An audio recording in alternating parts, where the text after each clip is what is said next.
Olá, esse aqui é o Filosofia em Comum, o nosso canal de filosofia. Eu sou a Márcia Tiburi. Toda semana nós gravamos vídeos aqui para esse canal, que tem como objetivo estimular a reflexão e a análise crítica, sobretudo de conceitos e questões filosóficas.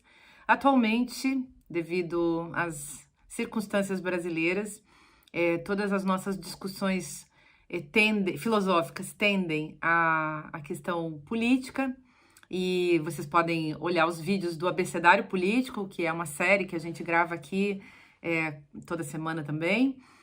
Mas hoje eu quero gravar um vídeo, falar um pouco com vocês sobre o curiosíssimo e estranho fenômeno das massas que tem se acumulado, que tem se formado diante dos quartéis em diversas cidades dos mais diversos estados brasileiros.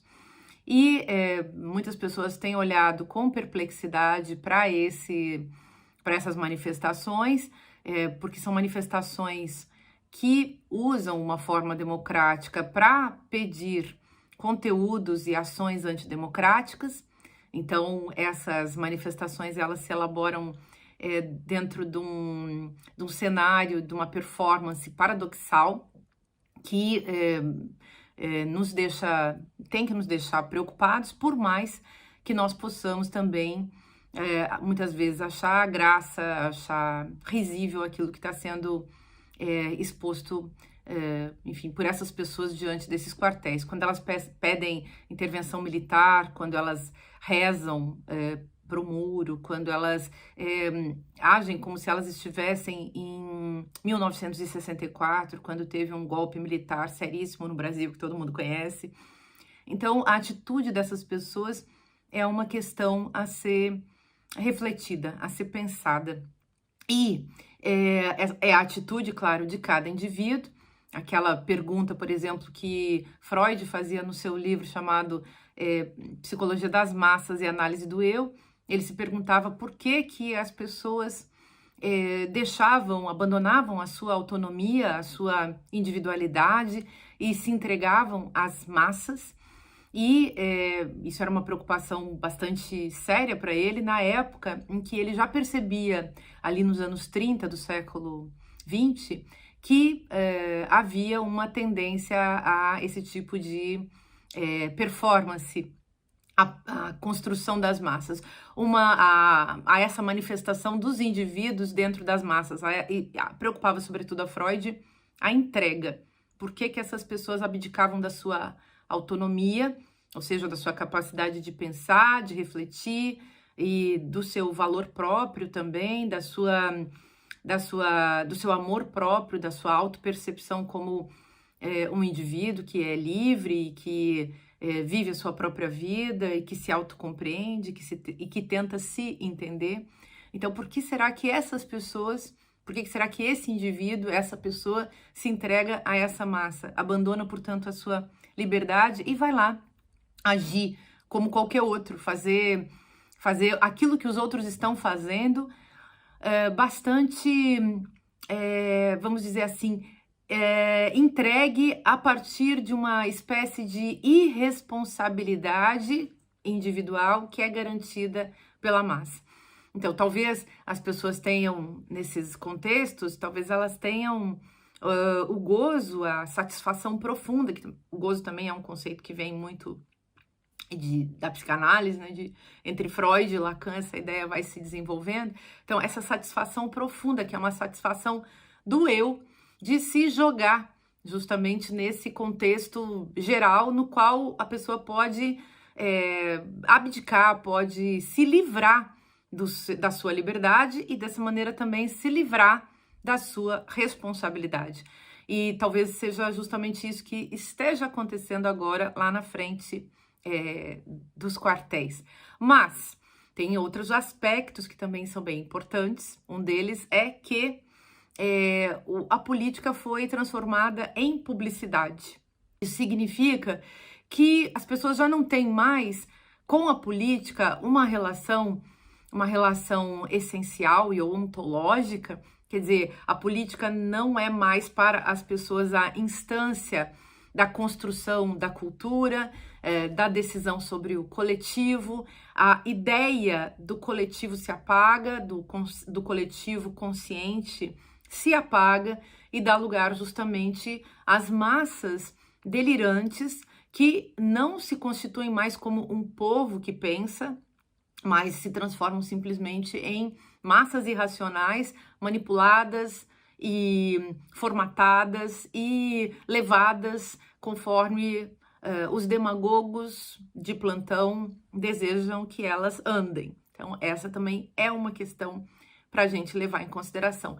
E se estamos vendo um fenômeno que é publicitário, o que eu quero dizer com isso?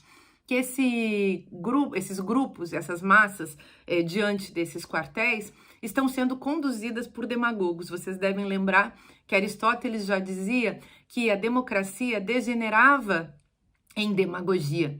Então, não era mais o governo do povo, mas a condução do povo, a manipulação das pessoas através de outras pessoas, ou de grupos, ou de indivíduos que soubessem produzir essa manipulação.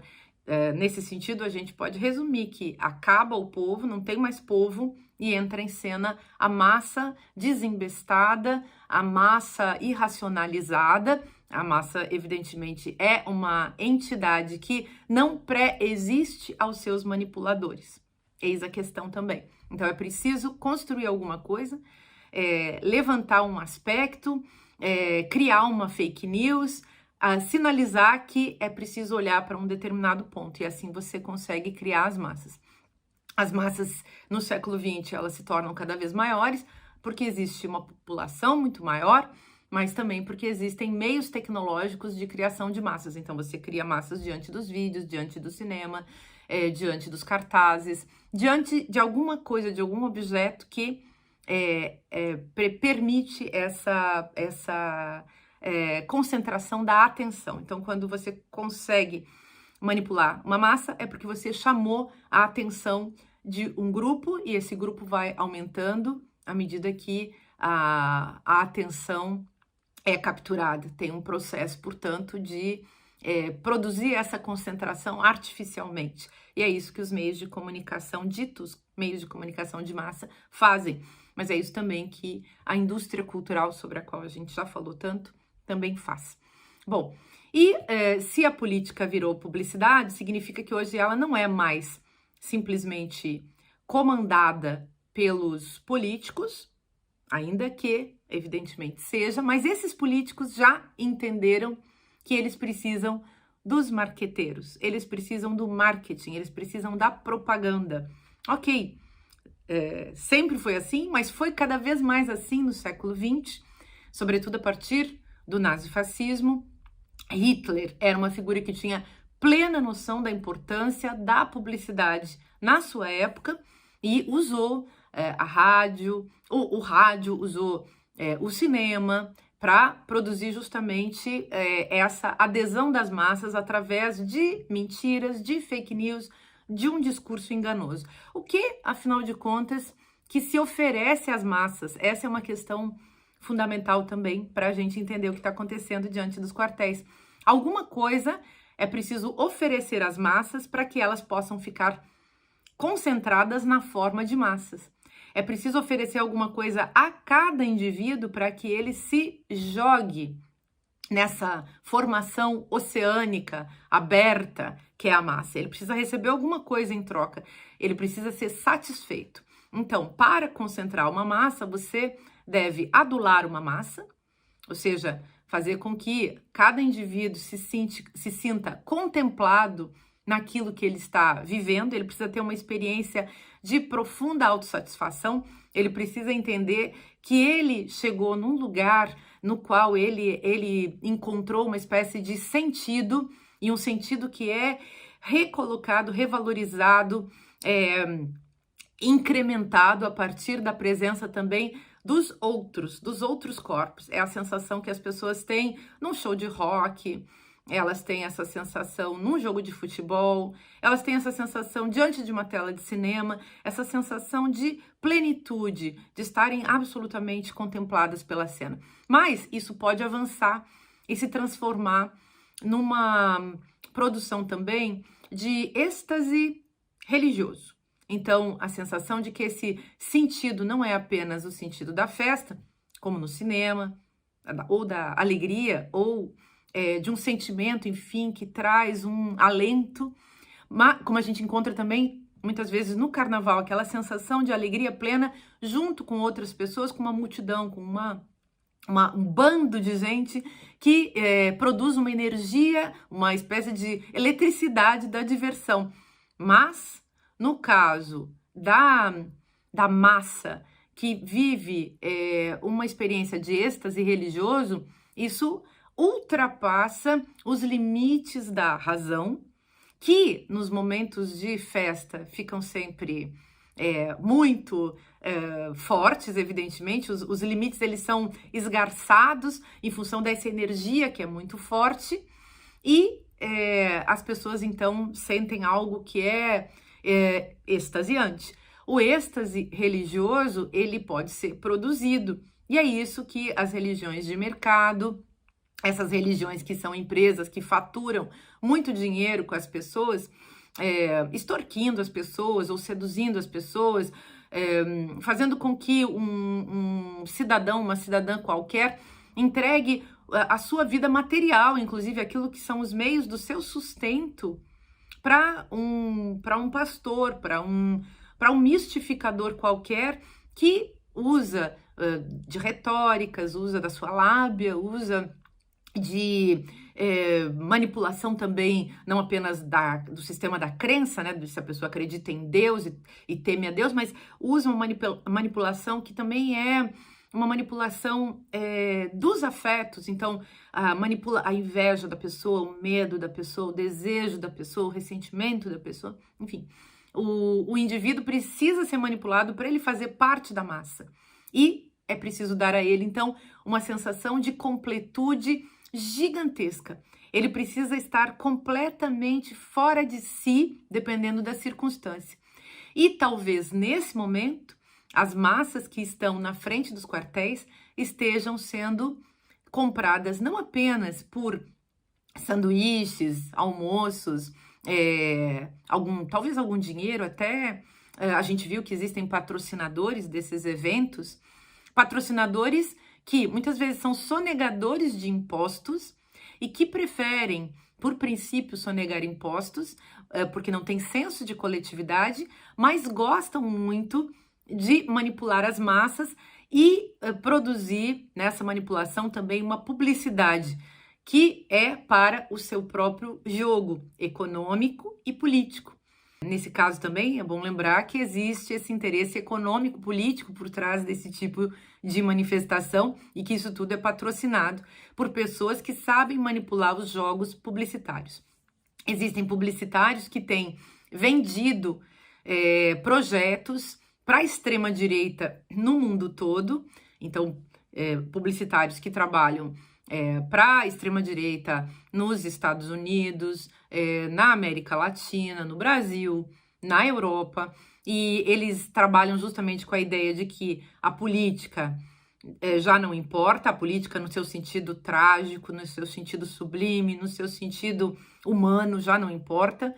O que importa é uma publicidade bem feita para que se possa chegar ao poder, aos postos de poder que garantem as decisões nesses contextos de democracias que nos soam, para nós que somos pessoas que amamos a democracia densa e verdadeira, para essas pessoas a democracia não passa, para esses grupos que almejam esse tipo de poder, que fazem esses jogos de poder, a democracia não passa de uma fachada que pode, portanto, ser manipulada. É importante que a gente saiba disso e que a gente entenda que essas pessoas estão sendo manipuladas através da adulação e da produção desse êxtase. Daí o caráter de seita que muitas pessoas vêm comentando. A sensação que a gente tem ao ver isso é que essas pessoas estão num completo delírio, elas estão vivendo uma fantasia alucinada, elas estão alucinadas, elas acreditam, são capazes de acreditar nas mentiras que elas inventam para elas mesmas.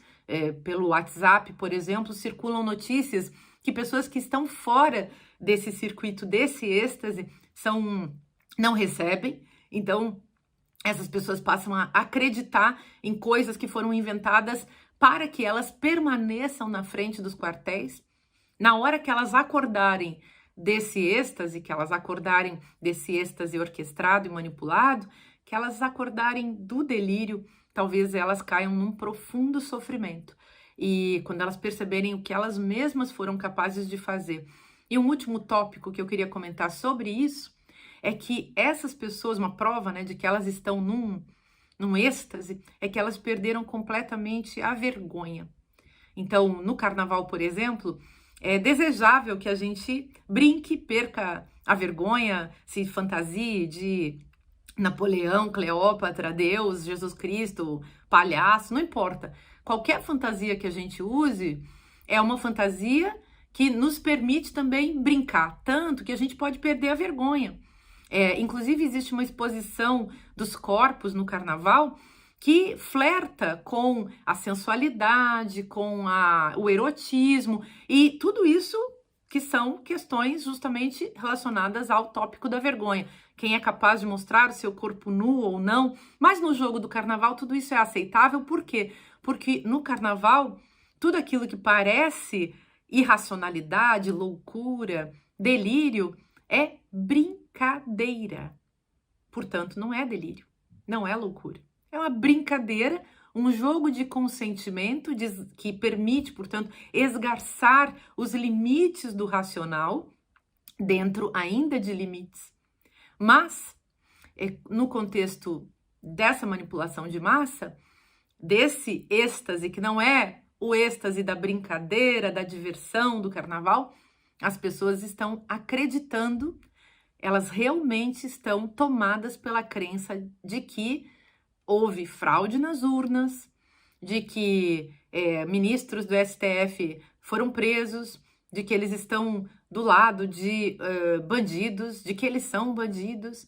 Isso não inviabiliza, claro, que as pessoas tenham críticas a todos esses personagens públicos e agentes dos poderes. As críticas fazem parte da história, mas nós estamos vendo que aconteceu uma espécie de ruptura com esse limite do bom senso, esse limite da realidade, esse limite que desenha a democracia.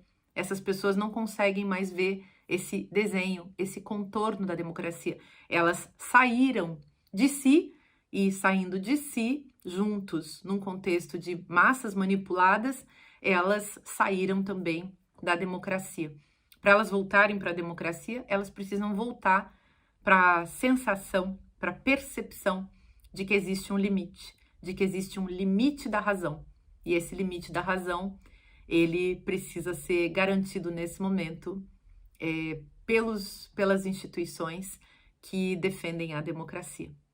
Bom, a nós nos cabe pensar, compreender e promover diálogos para uma cultura de diálogo que possa fazer com que as pessoas tenham mais densidade subjetiva, intelectual, emocional, para que elas possam atravessar essas situações difíceis sem serem manipuladas pelos publicitários, pelos agentes econômicos e políticos da mistificação.